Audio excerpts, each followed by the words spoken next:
And there's our confirmation. It seems that the indictment of Donald Trump is coming, and the evidence, Robert Costa reports, he's chief election and campaign correspondent for CBS News, says steel barricades arriving outside Manhattan criminal court. And that is it.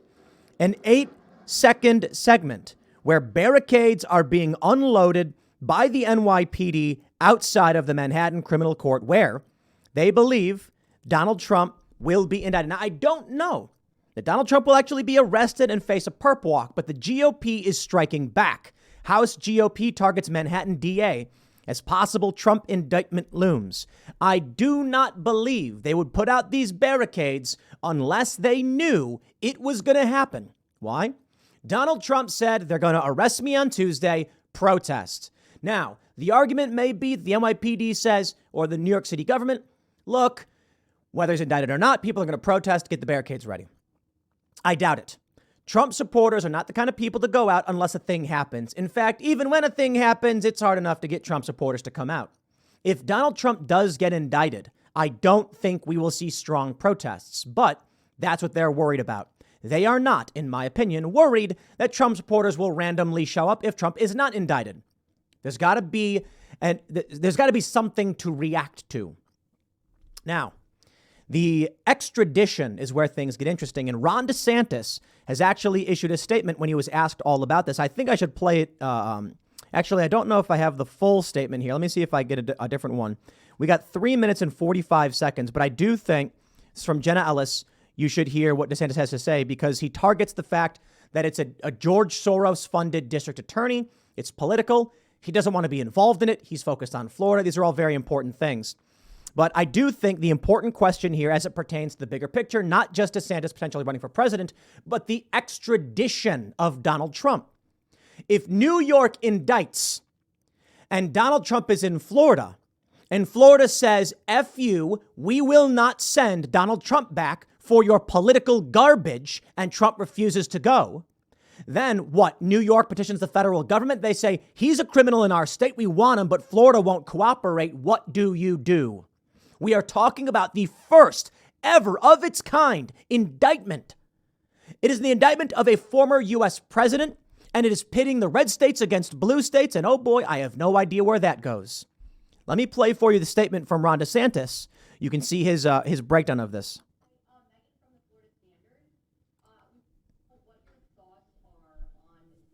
Oh, sorry. I have the audio improperly playing, as I do every single time that I do this. And let's start it back over. Yes, ma'am.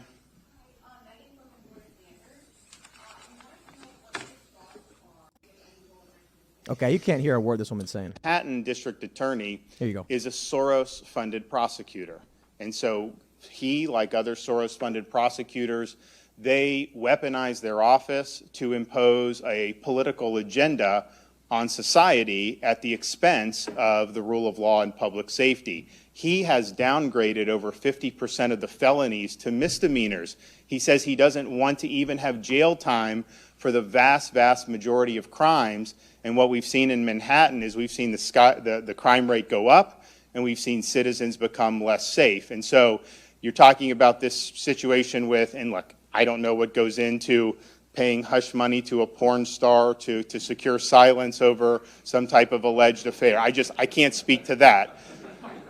But what I can speak to is that if you have a prosecutor who is ignoring crimes happening every single day in his jurisdiction, and he chooses to go back many, many years ago to try to use something about porn star hush money payments, that's an example of pursuing a political agenda and weaponizing the office. And I think that that's fundamentally wrong. I also think it's important to point out when you're talking about these Soros-funded prosecutors, yes, they may do a high-profile politicized prosecution, and that's bad, but the real victims are ordinary New Yorkers, ordinary Americans in all these different jurisdictions, that they get victimized every day because of the reckless political agenda that these Soros DAs bring to their job. They ignore crime and they empower criminals, and that hurts people, hurts a lot of people every single day. These Soros district attorneys are a menace to society, and I'm just glad that I'm the only governor in the country that's actually removed one from office during my tenure. I just got to pause there real quick and kind of highlight this. I like DeSantis, but he said, I'm glad I'm the only one who's removed one. I think he's misspeaking, but that didn't sound good. Let's think about things. I'm glad I'm the only one to remove. No. We would be glad if they were all removed. So he should say, I'm sad. I'm the only one who's actually done anything about it. They're clapping anyway, though. Come on. You can even listen. And in terms of we are not involved in this, won't be involved in this. I have no interest in getting involved in some type of manufactured circus by some Soros DA, okay? He's trying to do a political spectacle. He's trying to virtue signal for his base. I've got real issues I got to deal with here in the state of Florida. We're obviously shutting down CBDC, which is important. We've got so many things pending in front of the legislature. I've got to spend my time on issues that actually matter to people. I can't spend my time worrying about things of that nature. So we're not going to be involved in it in any way. I'm fighting for Floridians, and I'm fighting back against Biden. That's what I do every single day. And that's basically what it gets down to. I think the big point here is, I do believe the reporter may bring up extradition. I'm not sure. I could have sworn I heard that, but maybe not. Maybe yeah, for some reason the other channel is not coming through, so I'm not hearing what else is being said right now. But seems to be about it. I want to make sure that the statement runs through. I'm pretty sure. Yeah. Let me just double check while we're here, because this is an extremely important point. I do believe he's saying outright we will not be involved, and he will not extradite. So check this out. We do have it confirmed. DeSantis says he won't get involved with Trump's potential indictment in any way. The government can intervene in an extradition matter if it is contested under Florida law. In his first comments, we all heard what he said. We're not getting involved. They say under Florida law, the governor can intervene in an extradition matter if it's contested. But Trump's lawyers have told media outlets the president would likely surrender if he is indeed indicted. Trump announced on Saturday he could be arrested. We get it. Now, here's where the GOP is stepping in. This is where things are getting bonkers. New York as a state, the Southern District of New York, it's a Manhattan DA going after Trump. These are state charges. Florida is where Trump is, and they're like, we're not going to be involved. And now the federal government's targeting, or members of the Republican Party in the federal government are targeting New York. Is it okay? Can I say civil war? Come on. Okay, sure. I don't know. Maybe not. Whatever.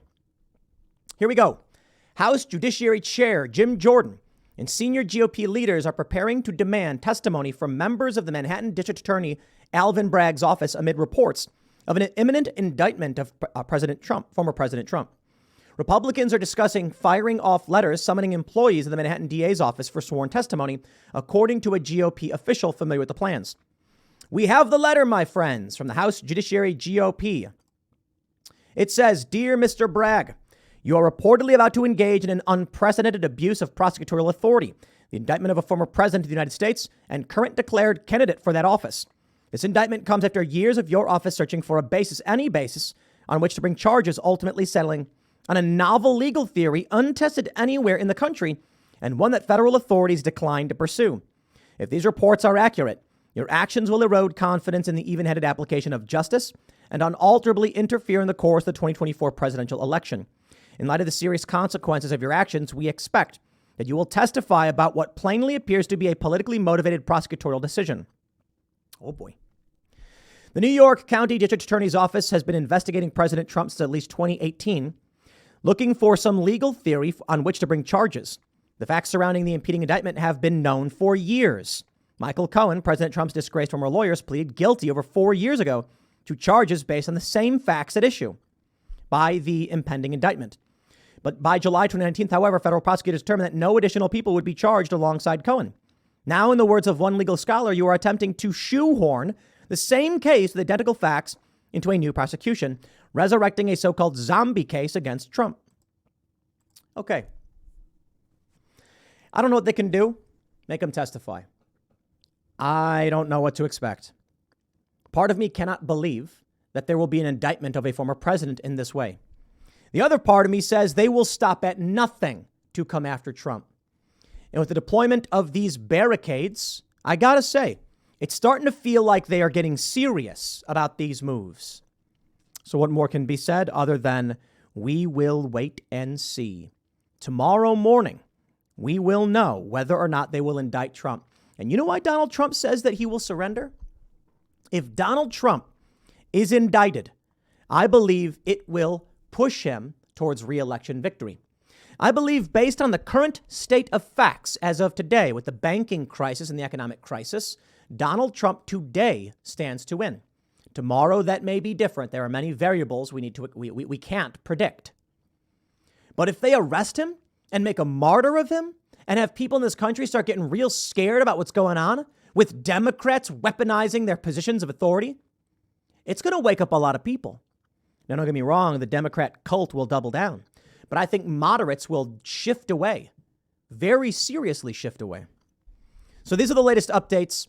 I don't want to do a complete rehashing of the Trump indictment story, but seeing this video about the barricades being deployed says a lot.